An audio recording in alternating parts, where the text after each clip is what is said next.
নমস্কাৰ, মই শংকৰে মোৰ চেনেল অসম কুইজলৈ সকলোকে স্বাগতম জনাইছোঁ। বন্ধুসকল, আজি অসম পুলিচে ABUB এডমিট কাৰ্ডৰ সম্পৰ্কত আপোনালোকৰ বাবে বহুত এটা ভাল খবৰ লৈ আহিছোঁ।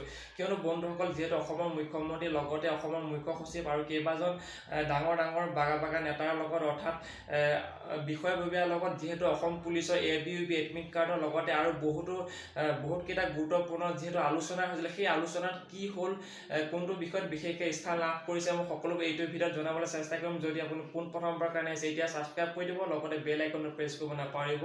যেতিয়া মই এনেকুৱা সুন্দৰ খবৰ দিবলৈ চেষ্টা কৰোঁ, আপোনাৰ সকলোতকৈ আগত পাব। যাই কিনে আজিৰ ভিডিঅ' আমি আৰম্ভ কৰোঁ। চক বন্ধুসকল, যিহেতু বহুতে সুধি আছে অসম পুলিচে ABUB এডমিট কাৰ্ড দিব নিদিয়ে, কিয়নো SIটো অলৰেডি আমাৰ অসম চৰকাৰে দি দিলে।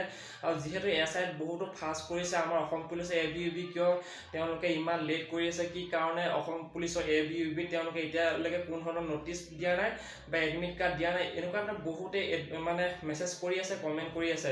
সেইটো এটা তেনে স্বাভাৱিক কথা, যিহেতু আমি সকলোৱে গম পাইছোঁ যে SI ক্ষেত্ৰত বহুতো তেওঁলোকে ফাষ্ট কাম কৰিছে আৰু ABUB ক্ষেত্ৰত কিন্তু তেওঁলোকে বহুতো লেহেমীয়া গতিৰে কাম কৰি আছে।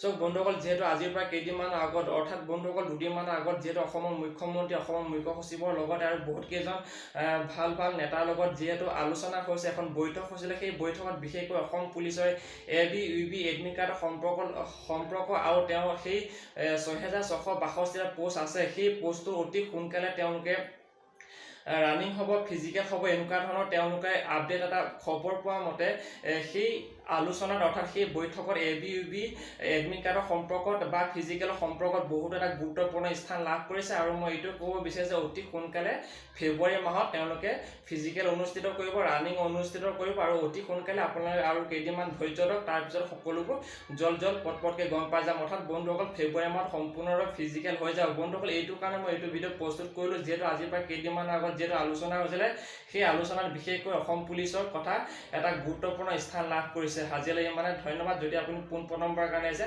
ছাবস্ক্ৰাইব কৰি দিব।